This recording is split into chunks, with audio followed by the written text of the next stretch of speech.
Okay, so the first step in getting to use Photostory is obviously having this program on your computer. If you're at school, that's not a problem because we have it on all the computers. But if you're at home, you'll need to download it. It is free. I just Google Photostory, and then the first result is from Microsoft. Very trusted source, obviously. They're the ones who made it, so you can click on here. And then you have to authenticate your copy of Windows and then download.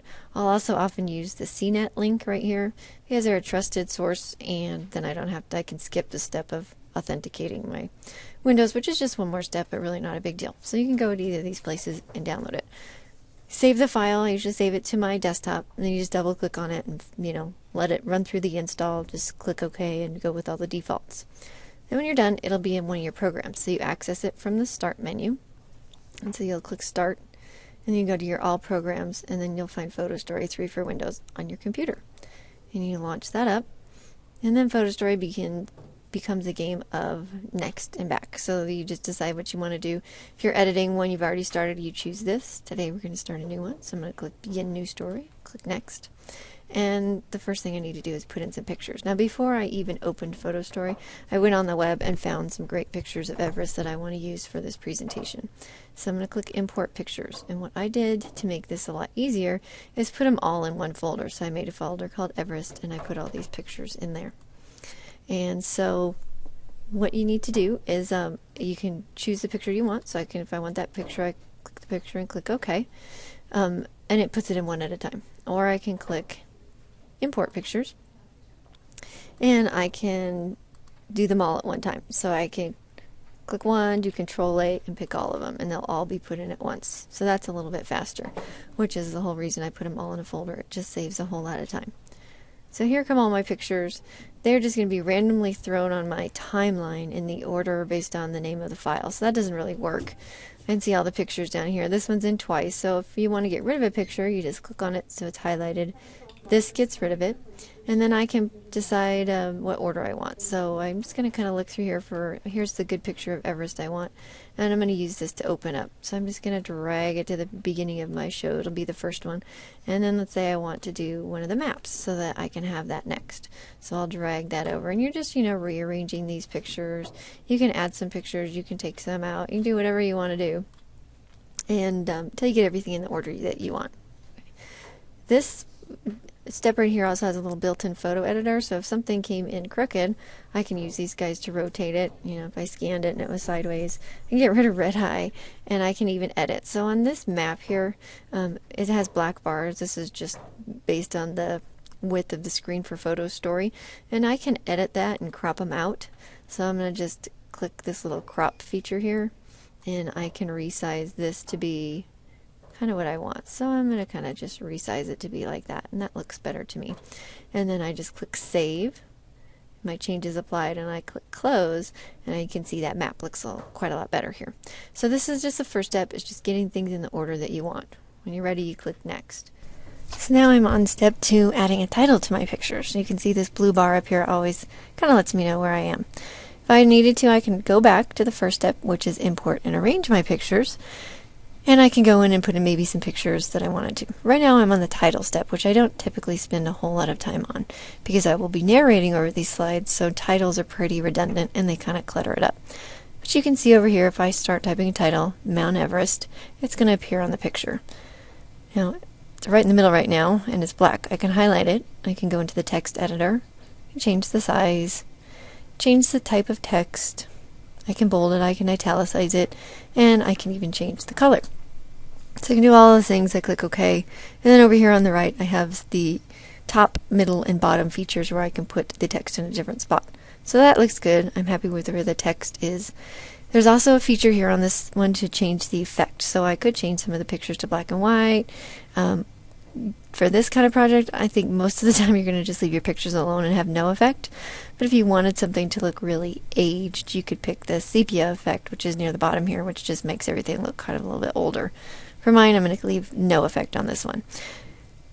I'm pretty much ready to go to the next step because I don't want titles on any of my other slides, so I'm going to go ahead and click Next. Now this step is one where you will spend the most time. It's the recording step. This little button here is where you record your narration. In this box, you can type notes if you want to. That will kind of help you as you go along. So I can, type in my notes. Now, if I already have this on a piece of paper, it's unnecessary. No one is going to see these notes but me. But when you click the record button, sometimes it's nice to have things written out word for word so you don't have to think about what to say. When you are ready, then you will click this record button and you'll say yes. Yes, and let it run its thing. Okay, so you can see over here it's now recording. I'm 2 seconds in. I'm talking about Mount Everest, where it is, where it's located. And when I'm done, I'm just going to click stop. So I'm going to attach the words that I want to this picture. I'm just going to click record. And then to see what it sounds like, I'm going to click preview.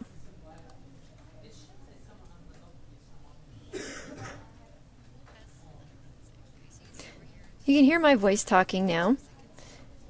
I have this preview window. When I'm done previewing, I'm just going to click the box because there's now stereo Miss Johnson, so I don't need that.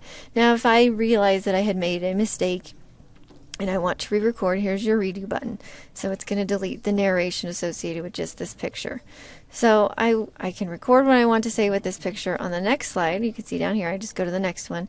I can type what I want to do here. Now, I'm going to go ahead and click just a little bit here. I'm going to talk here. Now, I'm going to click stop. I'm going to go to the next one and click just a little bit. You can see how I'm recording and click stop. Okay, if I wanted to, if I had two pictures that really related to one another, like these two, this is Sir Edmund Hillary and both of these, I can record as many as I want at the same time. So I'm going to click on this one to start where I'm going to record, and I'm going to click record. I'll talk about Sir Edmund Hillary and Tenzing Norgay, and then if I don't click the stop button, but just go to the next slide, take just a little breath and keep talking, your narration is just going to continue, so you don't have to click stop between the two if you don't want to. When I'm done, I'm going to click stop. Now, when I switch slides, it split my narration. The part when I had this in the pictures there, the other part is over here, and I can erase just the part I goofed up. So if I goofed up on the first slide, maybe I mispronounced Tenzing Norgay's name, I can erase this one. So do you want to erase it? Yes. But the part, even though I recorded this at the same time, this part was okay, so it's still there. Okay, so your narration is by picture, and you can erase one picture's narration at a time. You can't erase just part of this narration that's on this slide. It's all or nothing, so you have to, it's one slide at a time if you want to, or you can record a couple. Okay. So that is the big part about it is narrating. You also probably want to customize your motion. When you preview, you'll see that Photostory just randomly assigns the movement. So it's kind of zooming in, which is actually good. But what I can do is customize the motion. So right now it's going to start at the big picture of the map and it's going to zoom in. But maybe I want to do it differently. So I'm going to specify my start and end spots. And maybe I want to start zoomed in on Everest and then kind of zoom out so people can see what it looks like. And I can, right now, it says it's set to display this picture for 10 seconds, which I think is way too long. I'm sure my narration is probably only about 5 seconds, so I'm going to make this go a lot faster. And I'm going to just take it down. Now, I can't go lower than 3.8 because that's how long currently I'm talking on that slide. So it won't let me erase any of my narration. So maybe I'll go 4 seconds. Okay, and then I'm going to preview it. So now the motion's different. I start there and zoom out. And you can do that for many of the slides. A lot of times, make sure you click save when you're done, and then you click close. Sometimes I don't care, but I will go and, I'll preview it. And if I don't like the way that the motion is set, see this one is zooming in, then I'll just change it, and you can click customize motion for all of these. So if Photostory is not making a good choice about how it pans around your pictures, then you can just change it. Like this one is set to big and then to go over there, and maybe that's okay, maybe not, but you would just click specify start and end motion, and then you can drag these little boxes to say how you want it to start and where you want it to end. So maybe we're going to start here and zoom out. I'd kind of like this one to finish with the two mountains being compared, so maybe we'll do something like that. Also on this tab you can see there's a transition feature. So the default transition is showing in this window. It's just to fade from one picture to the next, which is great. If you want though, you can change it. I like the page turn ones. Those are kind of fun. So you can set one of these and you can see how it turns. Maybe I want it to curl the other way. So you can do what you want. If you want to customize your transitions, you're welcome to. A good design rule is to keep your transitions consistent. So This transition, if I change, it's only going to be between these two slides, and so I would have to go slide by slide to change them all, which you can. I kind of just like to fade from one to another. So you can do what you want. And then when you're happy with it, then you just click save and you click close. Okay. All right, so you go through all of your slides that you put in, and you decide, how you're going to narrate and all this good stuff, and you preview the motion, make sure everything looks good. So this step here, the narrating and customizing motion step, is going to take you the longest. When you're ready to move on, you're almost done, so then you just click next. And then you can decide if you want to add a music or an MP3 track to this. And one of the examples in class, I selected music, even though it wasn't really music, and I navigated to an MP3 file I took off of YouTube of Sir Edmund Hillary talking about his trip to Everest. So, I could, if I wanted to use Fly Me to the Moon, I have that MP3 file. And I would just browse to that on my computer, and you can see it's set to play through the whole thing. Okay, it's also set to really high volume, so that's going to be a problem. If I preview this, it's going to drown out my voice. So one of the things I always do is turn the background music way down so that it's really in the background. Now I can also change songs, so maybe I wanted to start with Fly Me to the Moon, but on this slide I want a different song to start. So this time I'm going to actually click Create Music, and this brings up Photostory's library of free songs that you can use and not worry about copyright. So I know that I'm only supposed to use 30 seconds of a song, so I'm just going to use the first few seconds of Fly Me to the Moon, and then I think I'll switch to their free music and I'll click OK. So again, now we have a different song that comes in here, and it plays to the end of the show. So the song will start where you want it to, and it's not going to end until your show is over. So you can add in as many different songs as you like. So I could even add in Fly Me to the Moon again on this slide so that it ends with it, because I still haven't used 30 seconds of it. So you can do lots of different things you want. Just make sure your background music is always set to low, and make sure you preview it so you can hear. If the music's too soft, you can turn it up. If it's still drowning out your voice, you can turn it way, way down. Then if you don't want anything, you can always just click this button here to delete the music and get rid of it completely. Okay, so you can kind of do what you want. I just deleted all the tracks. That's the second to the last step. Here's the very, very last step. As you're going along, every time you make, a few changes, you're going to save your project file. Now, Photostory will save as a WP3 file, which stands for Windows Photostory 3. Okay, so I'd probably call this Everest Project. So this is saving the work that I do. Okay. When I go to continue editing, I'll open Everest Photostory project on a computer that has Photostory, and I'm able to add more pictures and change it. But when you go to turn it in, you want it to be turned in as a movie file so that it plays in Media Player. You don't want your movie playing within Photostory in this little tiny box. So we go next. You want to make it a movie so it plays on any computer, just in case you happen to be presenting on a computer that doesn't have Photostory. So this is a really important step. Okay, we want to make this a movie. We want to share it. We're going to save it for playback on a computer.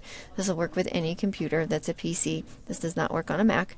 So we're going to click Browse and just decide where you want your movie to live. Now you can see now this is not a WP3. It's not a Windows Photostory 3 anymore. This is now a movie file. So I'm going to call this my Everest movie. And then I'm going to click Save. But this is kind of the big trick here. Nothing happens when I click Save. It's just told it where I want to save it. The final step, the most important step, is to click this Next button, and you can see it's now turning my project into a video, which is the most important step.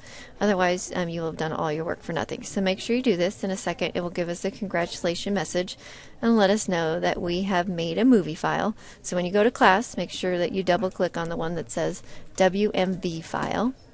And that is the one that's going to go. So it says your movie's been created successfully. And make sure you know where you saved it. Put it on a flash drive. You can click View to make sure it looks great. But now it plays full screen. It looks fantastic. It looks more like a movie. And most importantly, it's going to play on any computer that has any computer at all, whether or not it's got Photostory or not, because all computers have some kind of video player in them. So that's how you use Photostory. If you have any problems or questions about that, just come see me in the library.